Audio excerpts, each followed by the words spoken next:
ஓம் சாந்தி. அனைவருக்கும் வணக்கம்.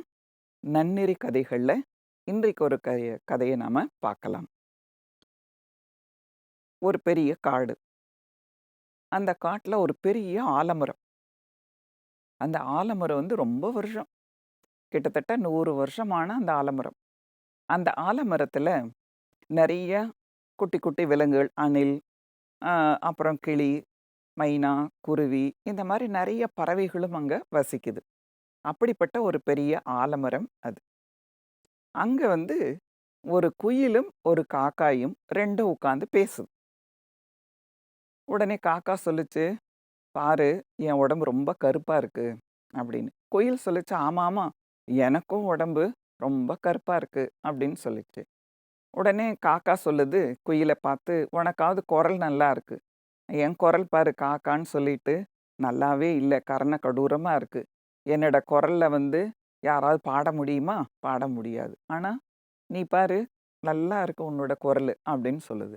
உடனே குயில் சொல்லுது காக்காவை பார்த்து, பாரு, எனக்கு வீடு கட்டவே தெரியாது. நான் உன்னோட வீட்டில தான் என்னுடைய முட்டையை வைக்கிறேன்.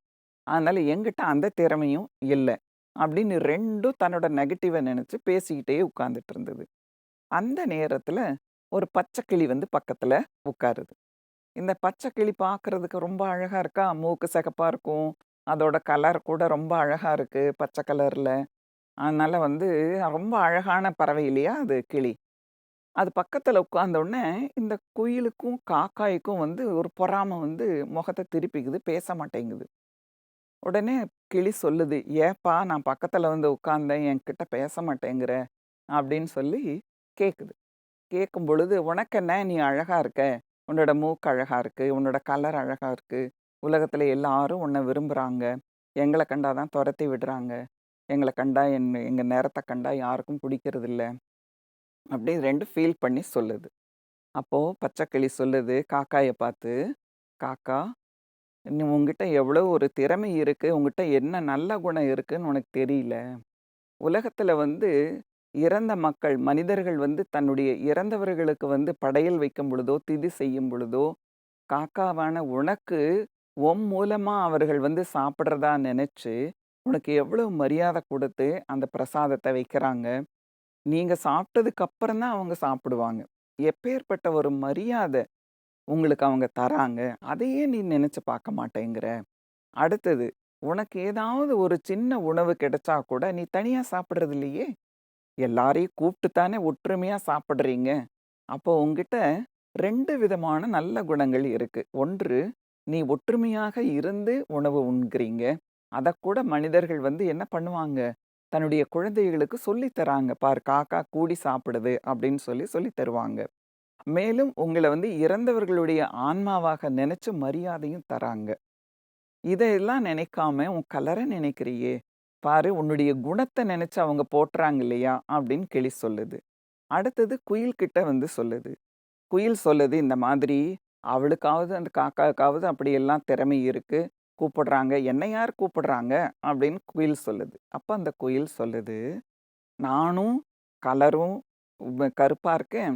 என்ன காக்கா மாதிரி யாரும் மரியாதை கொடுக்கறதும் இல்ல. இப்ப எனக்கு என்ன பண்றது? அப்படின்னு கேட்குது.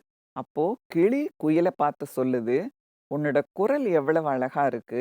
நல்ல கவிதை வாசிக்கிறவங்களாகட்டும் சரி, நல்லா பாடுறவங்களாகட்டும் சரி, உன்னுடைய அந்த தனி திறமைய வச்சு எல்லாருக்கும் கவி குயில் அப்படின்னு பெயர் போடுறாங்க, பட்டம் குடுக்குறாங்க.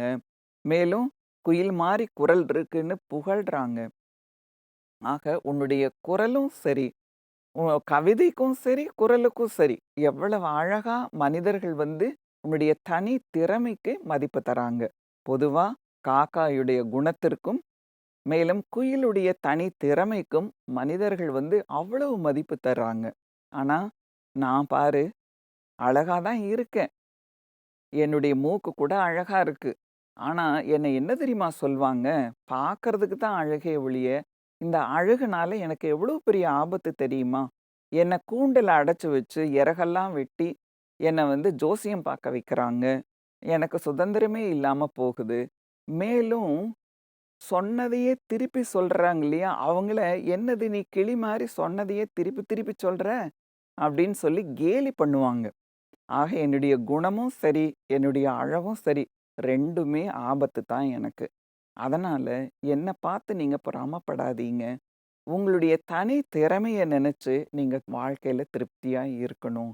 பார்க்க போனா நான் தான் கஷ்டப்படணும், மனச சிரமப்படுத்திக்கணும். ஆனா நீங்க தனி திறமையும், தனி குணத்தையும் வச்சுக்கிட்டு நீங்க சந்தோஷமா இருக்கலாமே! ஆக வெளித்தோற்றத்தை வைத்து நாம எதுவுமே தீர்மானிக்க கூடாது. ஒவ்வொருத்தர்கிட்ட இருக்கக்கூடிய கலை, திறமை இதனால தான் நமக்கு என்ன இருக்கு? பேரும் புகழும் வருதே ஒழிய, வெறும் அழகு மட்டும் இல்ல. அழகு அல்ப காலத்திற்கானது. ஆனா திறமையும், குணமும் என்றைக்குமே நிரந்தரமானது. அதனால கலர வச்சோ, நாம யாரையும் இவங்க இப்படிதான், இவங்க சரியில்ல அப்படின்னு நாம தீர்மானிக்க கூடாது. ஆக குணங்களும், திறமையும் தான் நம்ம வாழ்க்கையில முன்னேறுவதற்கான ஒரு பாதையாக நாம நெனச்சுக்கணும். அதனால யாரும் தன்னுடைய கலர நெனச்சு கவலைப்படக்கூடாது. தன்னுடைய திறமையும், குணத்தையும் வளர்த்தும் பொழுதே இறைவனுக்கு பிடித்தமானவர்களாக உலகத்துக்கு பிடித்தமானவர்களாக நாம மாற முடியும் என்பதை இந்த சிறிய கதையின் மூலம் நாம தெரிஞ்சுக்கிட்டோம். அதனால நாம மீண்டும் இன்னொரு கதையில மீண்டும் நாம சந்திக்கலாம். வணக்கம். அனைவருக்கும் நன்றி. ஓம் சாந்தி.